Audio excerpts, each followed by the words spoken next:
Halo semuanya. Di dunia ini sekarang yang namanya sports car tuh udah jarang ya. Sekarang kalau kalian lihat di manufaktur yang mainstream, namanya populasi sports car udah mulai berkurang. Apalagi sports car yang murah ya. Sports car kecil itu jadi istilahnya endangered species, spesies yang terancam punah. Dan satu spesies yang super endangered yang kalau misalnya di kategorinya IUCN binatang kategori binatang di IUCN itu udah critically endangered, itu sports car kecil dari Inggris. Ya, ingat kalau kalian mungkin penonton yang junior mungkin nggak tahu, tapi penonton yang umurnya lebih dari 300 juta tahun mungkin ingat di era 50-an atau 60-an itu banyak sports car dari Inggris. Macamnya Austin Healey, Jensen Healey, terus MG Midget, Austin Frog Eye, ya macam-macam kayak gitulah. Sport car kecil, convertible, rear-wheel drive yang murah. Tapi dengan semakin ketatnya emisi, regulasi soal emisi, soal keamanan dan lain-lain, dan semakin enggannya orang untuk pagi-pagi starter mobil dan berakhir dengan asap kebul di garasinya, ya populasi sport car Inggris yang sport car simpel kayak gitu ya, makin lama makin berkurang. Tapi masih ada satu sports car Inggris, sports car klasik British sports car yang masih hidup sampai sekarang. Dan dia datangnya dari Jepang.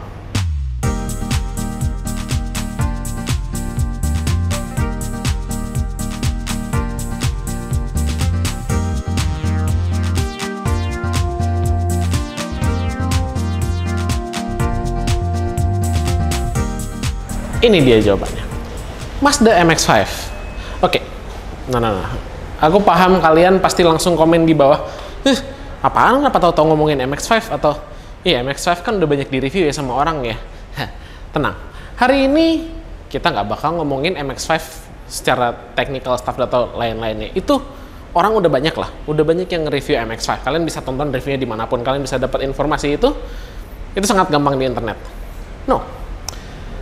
Instead aku justru mau cerita soal MX-5 ini sebagai sports car paling penting di dunia. Sports car terpenting di dunia. Mungkin kedua setelah Porsche 911, tapi itu cerita buat lain hari.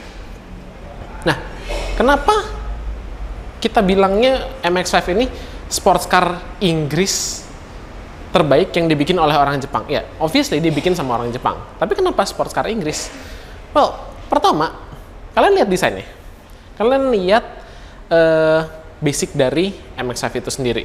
Basic design dari MX-5 itu sendiri. Mesin di mana? Mesin di depan. Penggerak kemana? Ke belakang. Gearbox manual. Ukurannya kecil.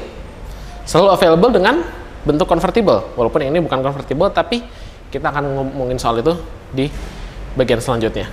Jadi ya, in a way ya mirip dengan sports car Inggris di era 50-an, 60-an. Kalau kalian pikir macamnya Austin Healey, Austin Frog Eye, terus MG Midget, apalagi Jensen Healey, macam-macam kayak gitulah sports car di eranya British Motor Company itu, ya bentuknya kayak gini, nggak heran. Tapi untuk lebih jelasnya lagi kenapa dia dibilang kayak gitu, kita harus pindah ke, actually you know what? Kita pindah ke awal dari MX-5. Nah, untuk cerita awal dari Mazda MX-5, kita harus jalan balik ke tahun 1976. Dan kita startnya justru bukan di Jepang. Kita startnya di Amerika. Dengan seorang jurnalis namanya Bob Hall. Dia itu jurnalis motor trend dan dia expert di permobilan Jepang. Nah, tapi waktu itu ceritanya dia pergi ke Jepang. Dia pergi ke Mazda dan dia ngobrol sama dua engineer dari Mazda. Kalau nggak salah satu namanya Kenichi Yamamoto, yang satu Gai Arai. Nah, dia ngobrol-ngobrol. Dia biasalah ngobrol sama temen gitu. Tapi habis itu agak nyinggung dikit. Dia nyinggung soal matinya scene sports car dari Inggris, karena kan waktu itu udah yang namanya British Motor Company sama Leyland Motors itu digabung jadi British Leyland. Dan iya, kalian tau lah tipikal mobil Inggris, pagi-pagi di starter yang ada malah pipis, mau dibawa ke luar atapnya bocor, mau dibawa buat diperiksa ternyata isinya karat doang, super unreliable, jadi orang nggak ada yang mau beli ya. Nah, dia di situ cerita ngobrol sama ya 2 engineer Mazda ini, dan dia bilang, gue nggak sebenarnya kangen sama sports car Inggris zaman dulu, kecil, murah, enak dibawa, nggak perlu kenceng-kenceng, tapi saya nggak unreliable. Kalian bisa nggak sih bikin mobil kayak gini? Nah, mereka bilang, kayaknya ide bagus. Ya, ntar kita cobalah. Udah, obrolan biasalah, obrolan antar laki-laki lah kalau soal mobil, ya. Nah, fast forward ke 1981. Bob Hall pindah dari Motortrend ke Mazda US untuk dia jadi production planning manager. Jadi manager production planning. Dan Yamamoto-san tadi dia naik jabatan jadi, kalau nggak salah, jadi CEO-nya Mazda. Ketemu lagi, ngobrol lagi, bro, lu ingat nggak ide yang dulu kita sempat ngobrolin? Oh iya, kira-kira visible nggak ya buat diterusin? Nah, Yamamoto-san bilang, well, kenapa nggak kita coba aja gitu. Akhirnya dia lempar ide itu semua ke Mazda USA.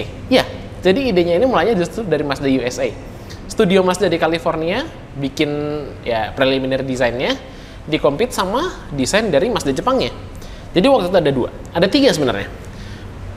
Studio California bikin desain mesin depan rear wheel drive yang inspirasinya justru dari Lotus Elan. Kalau kalian lihat Lotus Elan generasi pertama sama MX-5 yang generasi pertama, more than passing resemblance, ada mirip-miripnya. Bentuknya kecil, agak bulat gitu. Pokoknya mirip lah. Jadi itu basis desainnya mereka. Sementara yang studio di Jepang itu bikin 2 prototype. Yang satu front engine front wheel drive atau mid engine rear wheel drive. Nah, setelah di-compete akhirnya tahun 82 ketemu nih desainnya. Yang menang ternyata desain yang dari California, karena memang itu yang diinginkan oleh Yamamoto-san, yang diinginkan oleh Robert Hall. Ya, sports car yang simpel kayak gitu. Lalu terusin tahun 1982 itu juga kalau nggak salah, atau 84, programnya dilanjutin dari desain awal ke desain yang detail engineering dan desainnya itu di bawah orang yang namanya Toshihiko Hirai. Toshihiko Hirai ini yang selalu dibilang sebagai bapaknya MX-5. Dan kebetulan dia juga orang yang mengengineer AutoZone AZ1.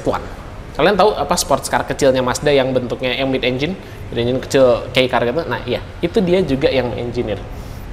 Setelah proses desain dan lain-lain, dari studio USA untuk production dipindah ke Jepang. Akhirnya tahun 86 di Chicago Auto Show muncul versi produksi dari Mazda MX-5. Dan animo publik luar biasa. Publik kangen sama sports car yang murah, yang simple, kecil, dan bisa dibawa seneng-seneng tanpa harus ngebut. Luar biasa antusiasmenya. Saking gilanya antusiasmenya, dealer waktu itu nge-markup harganya gila-gilaan. Ini sports car murah di US. Tapi karena banyak yang minat, akhirnya markup harganya gila-gilaan. Rupanya memang sudah kebiasaan kalau di Amerika untuk nge-markup harga kayak gitu. Dan ya, akhirnya MX-5 jadi sports car paling sukses di dunia. So, what gives? Ini generasi terbaru dari Mazda MX-5, generasi keempat. In total cuma ada dari sejak 1986 sampai sekarang, cuma ada total 4 generasi MX-5, NA, NB, NC, dan ND yang terakhir. Nah, NA sendiri, generasi pertama itu justru generasi paling sukses dari MX-5. In total ada 431.000 unit MX-5 yang terjual di seluruh dunia. Generasi pertama tuh.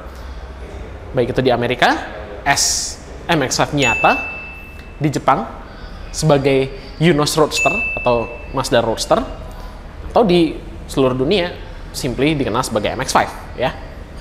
Nah, ND ini orang bilang, dan Mazda sendiri sebenarnya pengen bilang bahwa ini adalah MX-5 yang quote unquote kembali ke akar. Kenapa? Karena dia nggak sesuai dengan, nggak ngikutin tren mobil lainnya. Mobil lainnya, ya mobil banyak lah, mobil macam-macam. Itu trennya sekarang makin modern, makin gede, makin panjang, makin lebar, dan makin berat. ND, ini justru kebalikannya. Generasi NB dan generasi NC itu tidak selaku yang generasi NA, karena kata orang, di generasi NB dan NC itu MX-5-nya terlalu gede.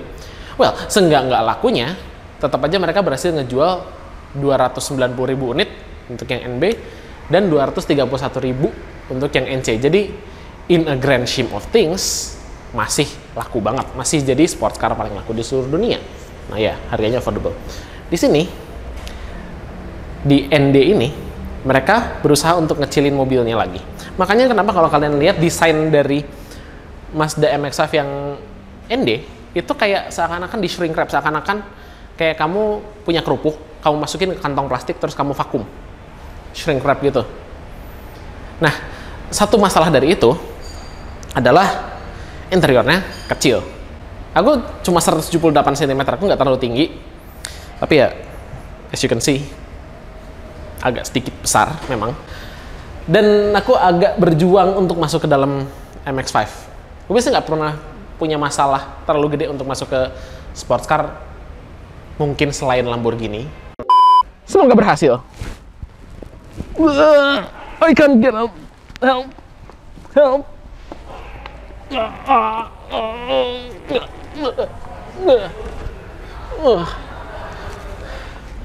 Cara terbaik buat keluar dari Aventador.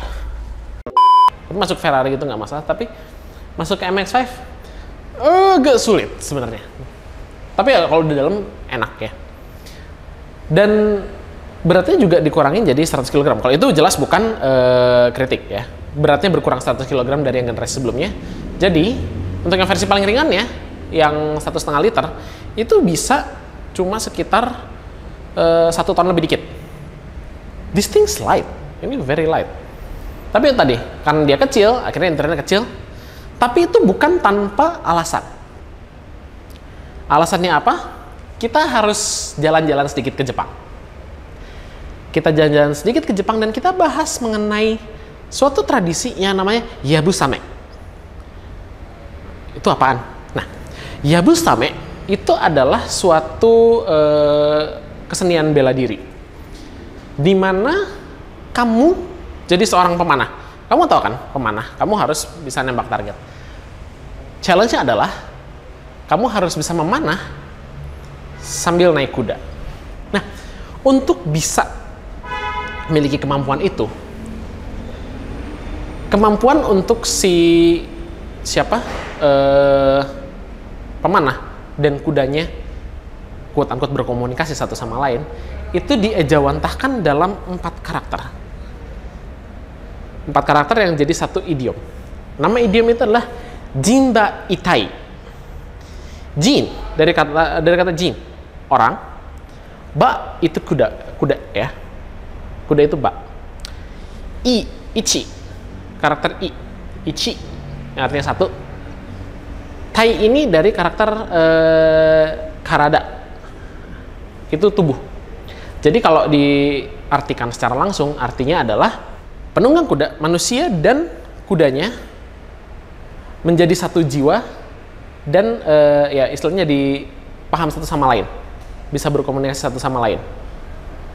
Nah, prinsip itu yang dipegang oleh Mazda ketika dia merancang mobil, di mana mobil itu harus jadi perpanjangan tangan dari si drivernya. Ini yang diharapkan oleh Mazda ke MX-5. Mazda nggak mau MX-5 jadi mobil yang mendikte pengendaranya harus ngapain. Mazda nggak mau MX-5 itu jadi mobil yang hanya bisa dikemudikan dengan cara tertentu.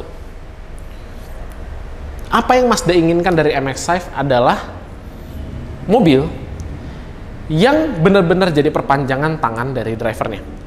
Mobil yang benar-benar bisa bergerak di bawah drivernya, nurut sesuai dengan kemauan dan kemampuan drivernya. Itulah kenapa Mazda maksain supaya MX-5 generasi terbaru ini 100 kg lebih ringan daripada yang NC, daripada yang generasi ketiga. Itulah kenapa Mazda nggak mau pakai turbo di MX-5. Dia mau natural aspirated. Itulah kenapa Mazda masih pakai manual. Itu kenapa sebisa mungkin mesinnya sama Mazda ditaruh sedikit ke belakang supaya weight distributionnya sedekat mungkin ke weight distribution 50-50 depan belakang. Jadi ya, Mazda benar-benar pengen MX-5 ini jadi true driver's car. Bukan hanya mobil yang bisa dikendalikan dan dikendarai oleh orang yang expert, tapi juga bisa dinikmati oleh orang yang mungkin baru pertama kali bawa sports car. Ya, walaupun MX-5 ini fokusnya kan tadi yang aku bilang, fokusnya tuh full ke pengemudi, jadi driver's car. Tapi nggak berarti MX-5 nggak punya fitur kemewahan. Kalau dulu kan, ya fitur mewahnya apa sih? Power window, radio, AC yang punya satu mode, ya itu doang ya, generasi pertama. Di generasi terbaru nih, ada banyak. Seat heater ada, infotainment system ada, gampang dipakainya juga. Ada multi-function display, ada juga. Power window jelas ya. Nah, kalau opsi gearbox jelas ada manual, ada matic ya. Ini manual, the right way untuk MX-5. Joknya juga, nice leather. Kalau dulu mungkin kain doang, sekarang leathernya juga enak. Oke, masih ada scratchy plastik dan lain-lain, tapi dia overall kualitasnya much better ya. Nah, seperti yang aku bilang tadi, ini bukan Mazda MX-5 yang normal. Mungkin bukan normal yang kayak biasa kalian lihat. Kalian biasa lihat MX-5 tuh yang atapnya soft top. Dan yang atapnya soft top itu sebetulnya yang aku lebih suka ya. Kenapa? Karena yang soft top itu simpel banget operasinya. Kalian cukup tarik terus di sini klok gitu, kalian tarik, kalian lempar atapnya, tekan dikit, beres. Ini enggak. Ini namanya MX-5 RF. RF itu singkatan dari retractable fastback. Ini dia punya sistem atap yang lebih mirip sama 911 Targa yang sekarang. Jadi nih bagian belakang ini semua ya, semua bagian belakang ini kebuka semua ke belakang, terus nanti atapnya bisa naik turun gitu. Berat sih, penaltinya adalah berat. Jadi that's another criticism untuk yang ini. Penaltinya dia jadi berat. Anda mungkin sekitar nambah 40 kilo. Di mobil yang beratnya sekitar 1100 kg, ya itu lumayan banyak sih nambahnya, 40 kilo tuh. Tapi kalau kalian pikir-pikir lagi, sekarang nyari sports car yang ringan tuh bahkan udah sulit gitu. Apa yang sama beratnya kayak ini? Berarti sekitar di bawah 1200 kilo apa? Alpine A110? Nggak ada lagi. Ini Pak Alpine A110. Lotus Elise sudah mati. Exige sudah mati. Porsche Boxster sekarang berat. Cayman juga berat. Toyota GR86 jelas 1200-1300 kilo lah. Jadi berat juga. Jadi ya MX-5 masih ringan gitu. Dan karena ringan itu mesinnya juga nggak perlu gede-gede. Ini di Indonesia satu cuma available yang RF dan cuma available dengan mesin 2 liter Skyactiv G. Ini mesin bisa 180 horsepower tanpa turbo. Rev limit ada di 7.500 rpm. Nggak kedengeran tinggi, tapi di mobil modern yang biasanya pakai turbo jadi revnya rendah, 7.500 rpm actually lumayan tasty. Masih bisa fun. Itu bukti bahwa kamu nggak perlu mesin gede buat having fun. Serius. Jadi ya ini benar-benar mobil yang appeal-nya ke segala macam orang. Orang yang udah expert bakal seneng dengan balance chassisnya. Orang yang baru pertama kali pakai sports car bisa exploit balance-nya tanpa khawatir, oh no gue bakal nabrak, atau oh no gue bakal ditangkap polisi karena ngelanggar peraturan. Enggak. Kecil, tenaganya juga gede-gede amat. It's a great thing. So yeah, Mazda MX-5. Tadi yang kayak aku bilang, ini mobil punya appeal yang universal. Orang yang baru pertama kali bawa sports car, yang pengalamannya sedikit ya bawa sports car, bakal senang bawa MX-5 karena mereka bisa belajar banyak soal handling. Mereka bisa belajar banyak soal ya cara mengendalikan mobil ya. Yang expert, yang udah lama bawa sports car, bakal seneng karena mobilnya nurut. Mobilnya nurut dengan apa yang dia mau. Itulah kenapa MX-5 ini jadi sports car tersukses di dunia. Walaupun sekarang pasar sports car makin turun ya, makin sulit lah. Orang-orang prefer mobil yang bisa segala macam ya. Tapi MX-5 tetap bertahan, dia tetap banyak yang minat, tetap laku. Jadi ya, next time ada orang yang bilang, ih, Mazda MX-5 bukannya mobil buat cewek ya, bukannya sports car entry level buat cewek. Kalian harus ingetin ke mereka, ini mobil bener-bener driver's car. Mobil ini bisa ngajarin kalian lebih banyak soal kontrol, kendali dalam mengendarai sports car dibanding sports car apapun di dunia ya. Mungkin dengan pengecualian Lotus Elise, karena Lotus Elise punya advantage di mesin di tengah, jadi kalian bisa belajar lebih banyak itu di track. Tapi kalau untuk keperluan yang lain, ini bagus banget. Jangan pernah remehin Mazda MX-5 because it's a great car. Anyway, itu tadi review soal Mazda MX-5. Apa kalian, pendapat kalian soal MX-5 gimana sih? Penasaran, karena internet tuh cenderung terbelah soal opini mengenai MX-5. Ada yang bilang mesinnya cuma segede gitu, nggak pantas dibilang sports car. Ada yang bilang no, lu belajar banyak dari MX-5, jadi ya itu sports car gitu, proper sports car. Opini kalian soal MX-5 Pak, kalian komen aja di bawah. Aku sudah bilang opini kok ya. Jangan lupa seperti biasa subscribe ke channel kita. Jangan lupa juga nyalain notification buat nggak ketinggalan video selanjutnya. Dan thank you very much buat kalian semua yang udah subscribe, karena kita akhirnya tembus, udah lewat bahkan kayaknya angka 200.000 subscriber. Holy heck, rasanya baru kapan kita cuma ada 10.000 subscriber dan itu udah heboh. Sekarang kita punya 200.000 subscriber. That's mad. Thank you all semuanya buat jadi subscriber. Sampai ketemu di video selanjutnya. Bye-bye.